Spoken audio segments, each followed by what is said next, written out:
as you just said now, we won't have any of those matrices to solve. So then, for the hand calculation, You are allowed to do that. I know, but if you want to. Yeah. So for in the breakdown for the calculations part, so those calculations, will it just be mainly like MY over I, the deflection and the strips? Bending moments. It's sort of the calculations that you do, and the point being that you have to do the check of your finite elements. So it's really the check whether your finite elements are reasonable with the solution. It's the hand calculation that I taught you. So the beam strip thing. Yeah. And then for the theory, is that not including calculations? Will that be like a derivation? It's going to be Timoshenko. It's going to be. It's going to be sort of there are going to be 3 questions. We've got 3 assistants, they each mark a question. So there's going to be 3 questions, there's going to be A, B, and C, and it's going to be mixed in there. So it's not like sitting at home memorizing stuff, that's not really... I don't know how you learn. it's more about is it logical is what I'm If you understand the basics, I think then you're fine.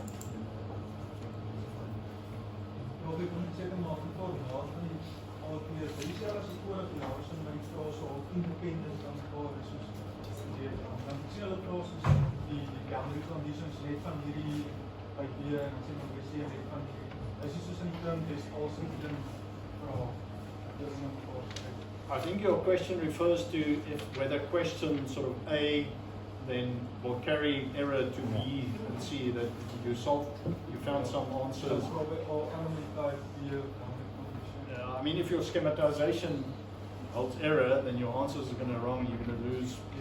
In that sense, you carry over, unfortunately. So schematize correctly. I don't think it's rocket science, but this one, the glass canopy is a tricky one, right? So make sure you can do all of that.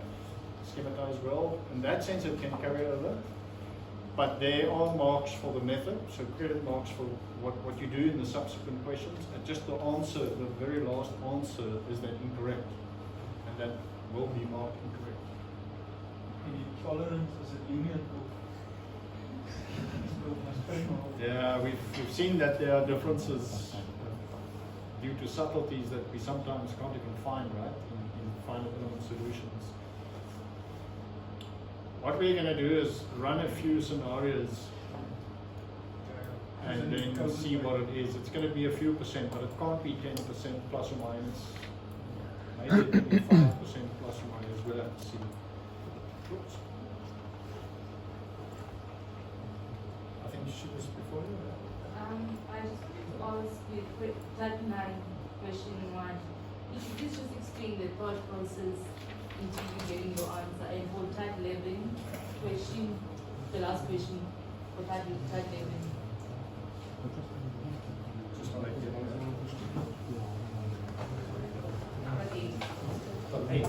Type 8. Oh, the splitting test.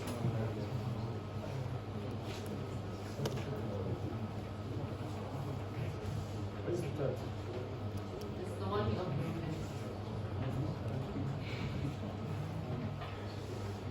Where we have to get our team not like you. This one. Sorry.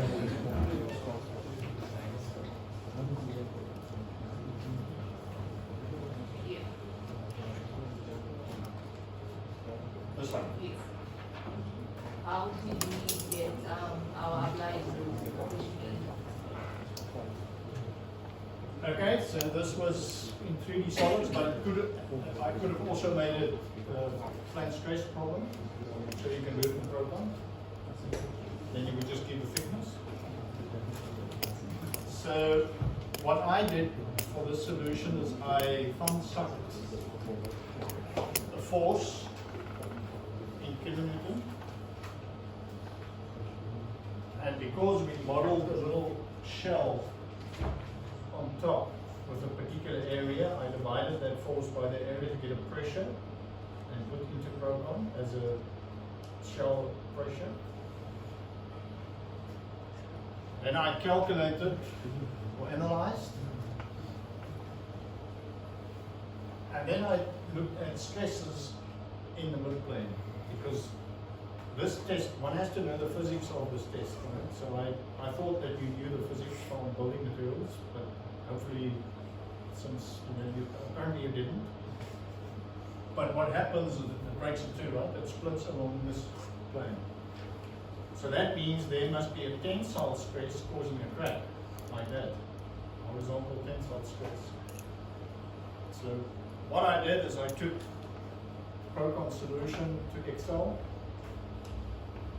I think I modeled the upper quadrant, or even 1/8, but I took the line of nodes in the failure plane, and I plotted the X stress, or the principal stress, sigma 1. Change the sign, because it was solids, and it gives you the wrong sign. But I took this principal stress 1, what does it call it? I forget what it calls it in the program. It gives it to you. So I plotted that. And then I checked what the stresses look more or less like that. The horizontal stress plotted here, or the principal stress. It was a huge compression at the top. And then over a large part of this fracture plane, there was a tensile stress. And I found the maximum tensile stress there. And if that was more than 3.5, which was set to be the cracking stress, then I had to start over and reduce the force. Okay, so actually you can scale it, because that's the only force. The self weight is very little in this case. You can check that. So say I think I got like 23 megapascal tension. So I really guessed 23 times divided by 3.5 too big in the beginning. So by that factor, I reduced my force and quickly redid it, and then I found exactly the 3.5.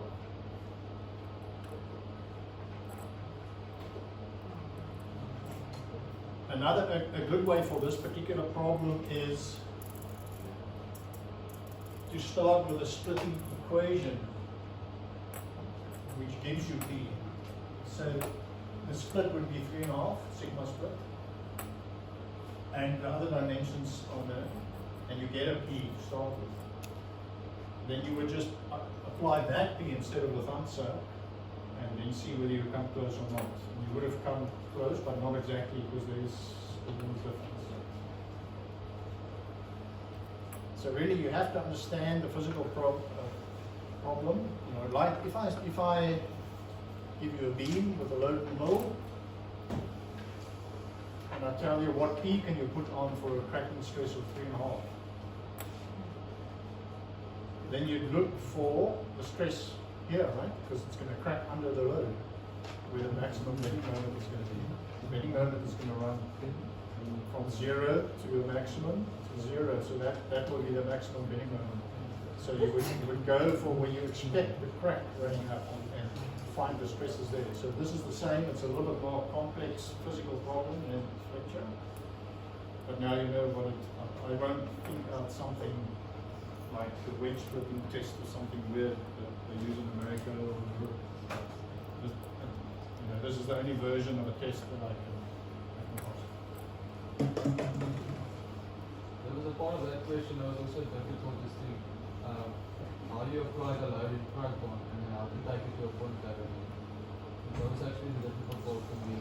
Because I think the answer is a point load, but I can't remember if the model in Procon was 3D or not. But we had to take a distributed load. So you just divide it by the width of it. If I can go back to the drawing.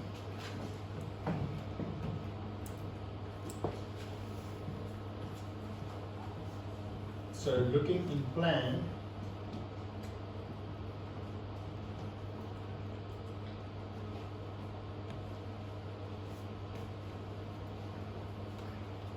that is the wooden strip.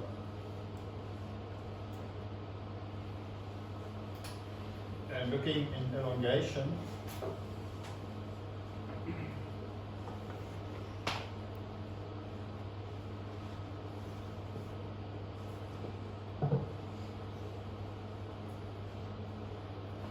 This would be sort of the metal base of a test machine.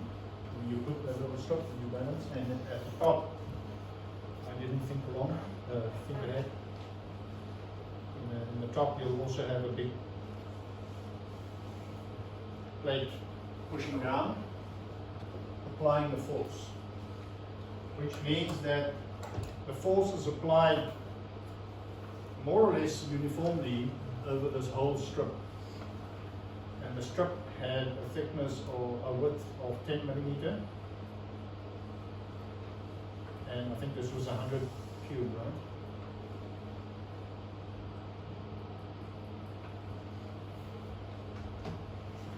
So if you had modeled the whole thing, maybe you wouldn't have a problem and not taken symmetry, because we did this, right?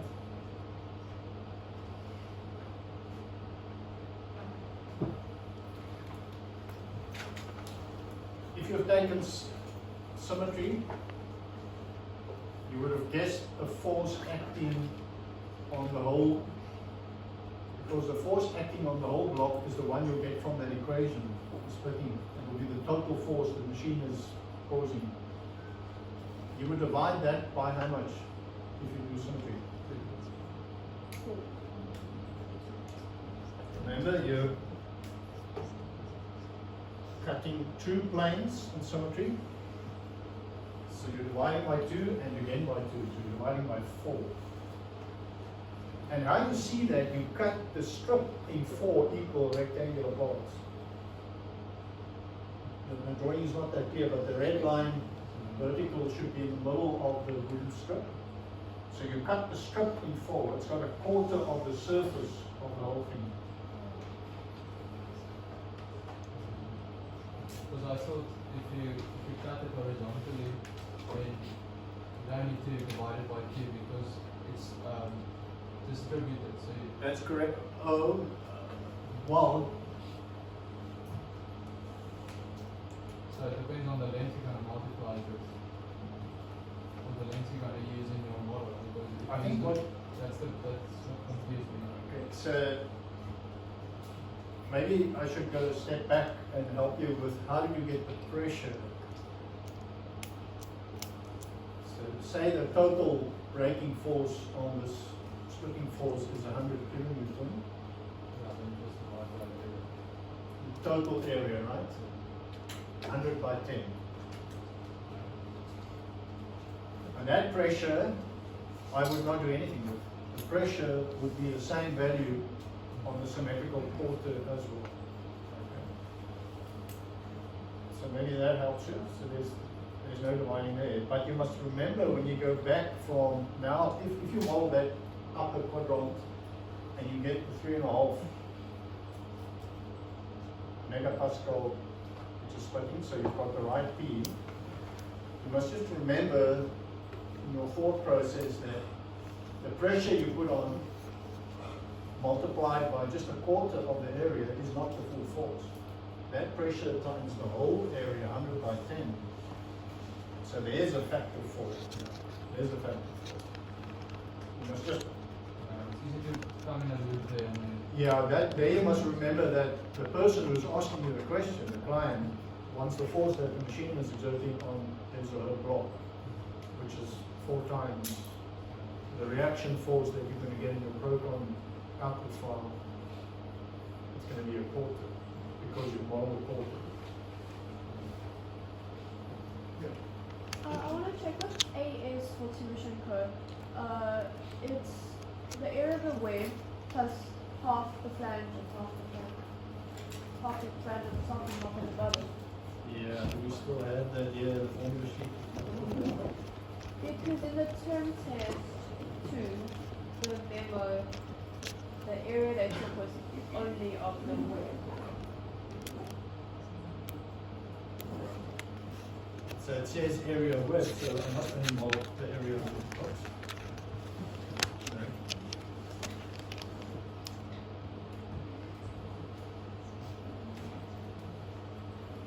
So it does say the area of the web. But in class you explained to us that it's a web plus half of the top flange and half of the bottom. So it's the web, it's still the web, but the definition of a web is it goes halfway up into the flange. So did we, I think we did, I hope we did that What do you mean? in the term test memo. No, in the term test memo, it's only the width. Only the width. Are you sure? Weren't we plotting center lines? I just, If we plotted the center lines of whatever the section was, then the full height of the center line would have gone halfway into the web and halfway. I think this is what we did. So just to be absolutely clear,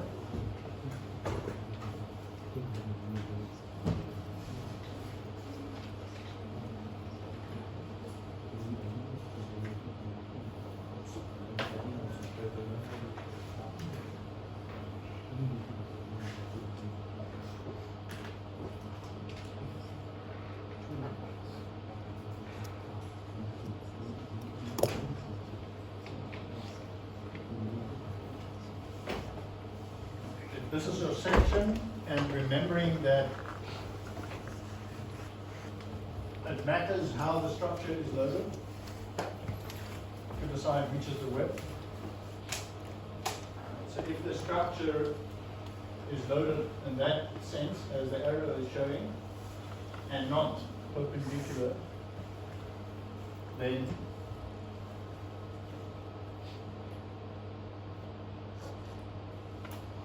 that is the area of the web. If we had drawn this,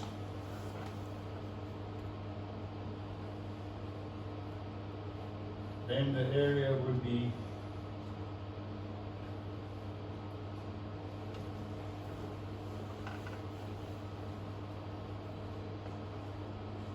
that's what I meant when I said that we okay.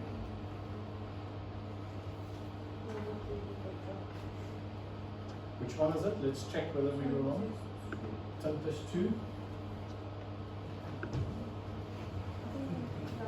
I opened the memo, right? yeah. Question?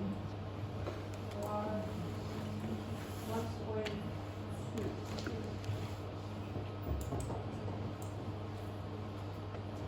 It's the height of the web times the thickness. So there it's 327.2 minus 25 millimeter. So we subtracted flange thickness because you subtract the height is given. Let's look at the proton. I have to have a proton open now.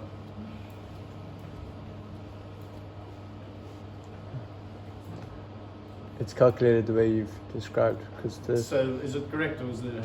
the thickness. So it depends on what Procon calls H. You know, you must look at the drawing, but the intention there was to subtract Only one. half and half the flange to come to the mid. So I think it was done correctly. But we're not adding the flange plus half of the top and half of the bottom. Maybe you and I should check, but I think it was The correct. the H goes from the top of the flange. Yeah, if you look at the the drawing, bottom the flange. H is the whole, the exterior height. Yeah. So you should subtract a little bit in that case. So we subtracted half of flange and half of flange. So I subtracted 1 times the flange thickness to come to the middle, and then multiplied it. So I think it was correct. It's really what answer someone says. It's such a small difference. So when actually Just when we do the Jonas and SMS 6 and doing the numbing for did you do the example? put it in Just like took screenshots. I didn't know how to do that. Honestly, I haven't done that, so it won't be much use to you. But I did do it in purple.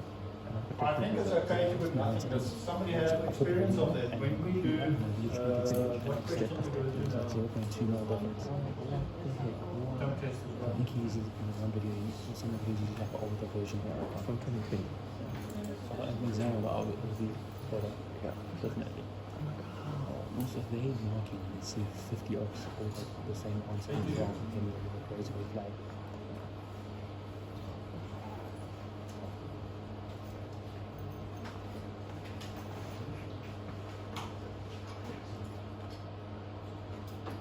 Now I've lost my page. What was that again? question 2.1 of the 10 test. 2.1.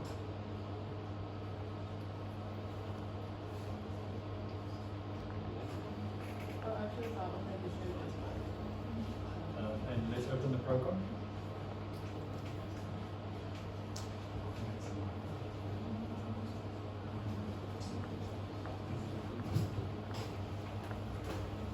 I think you can put nothing. If you type in a 0, that would also work. It would complain. Yeah. It gives you a warning, but you don't need to mind that. So these are loads.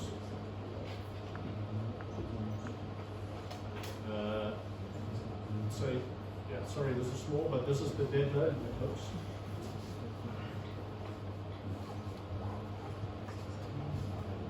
So the last line is the dead load, and I put a Y there, but I think I could have left that out. You could even put a 0 here, and it has the input error Yeah. saying that it's zeros, I think. But you can just continue. So I think you can put nothing or Y and 0, and it should still work. So now the load combinations with this now, you obviously put the 1.6 and the 1.2 and stuff. And when you analyze it, will all the deflections be based on the SLS? Yeah. And then the stretches based on the... Yeah. Okay. And if you read carefully, it doesn't say it everywhere. Let's see what it does.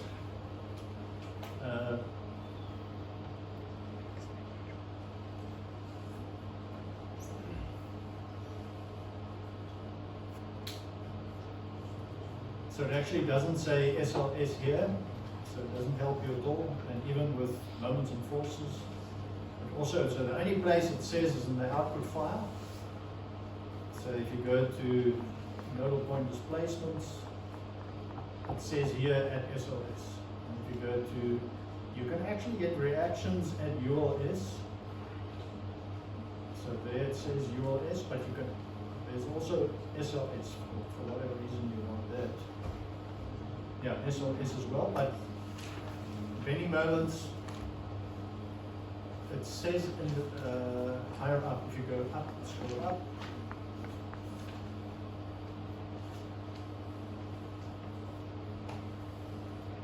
it says ULS.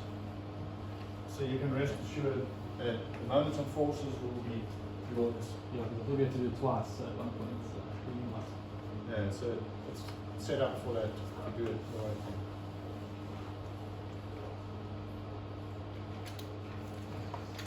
So this you must do in your sleep, right? This is going to be there for sure. So I discussed this problem. I'll follow your request.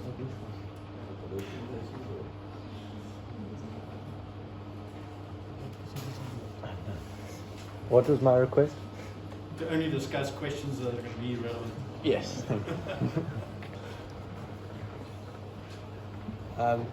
So just for the examples that are on Sunday, some of the video examples, like I followed you step by step, putting things into Procon, and then some of my deflection values and stress values. Procon changed its shell elements. I think Something like that.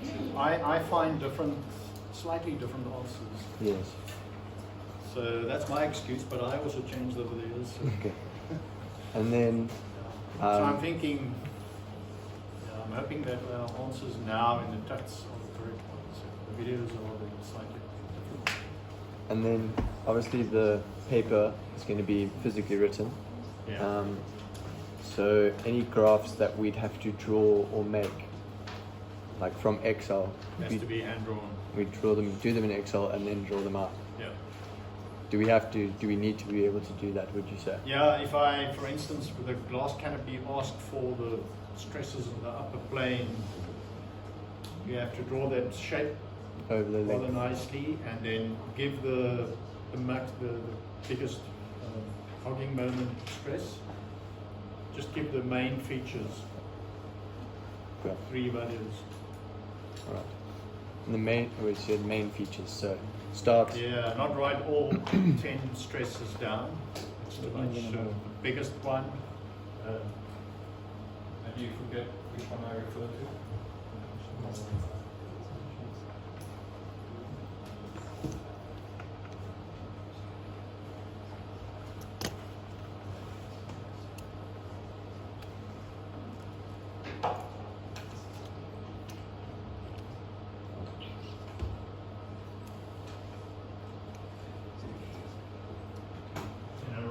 20.3, 10, and 0.4. And yeah, I give the scale and correct descriptions and units. I don't write down all of those. Just to give the features. If it's you know, like from plus 20 to minus 20 straight line, then you just give 2 values or something like that. Okay.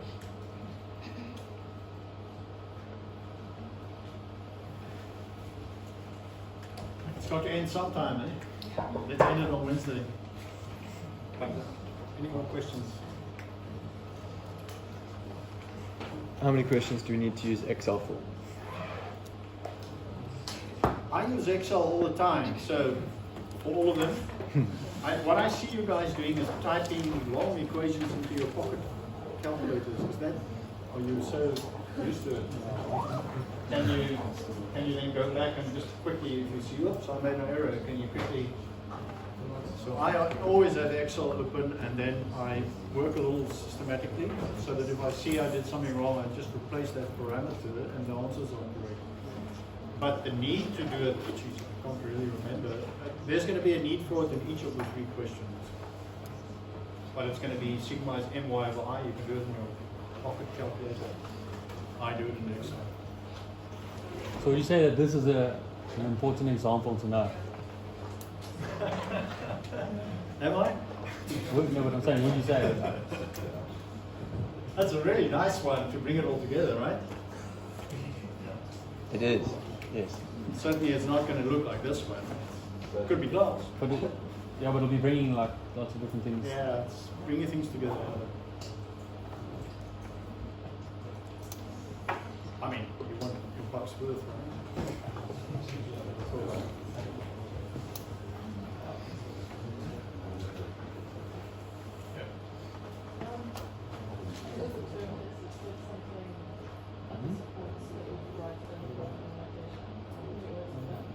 Yeah, you can always write pro notation for supports, capital X, capital Y, Z. Yeah. You understand that?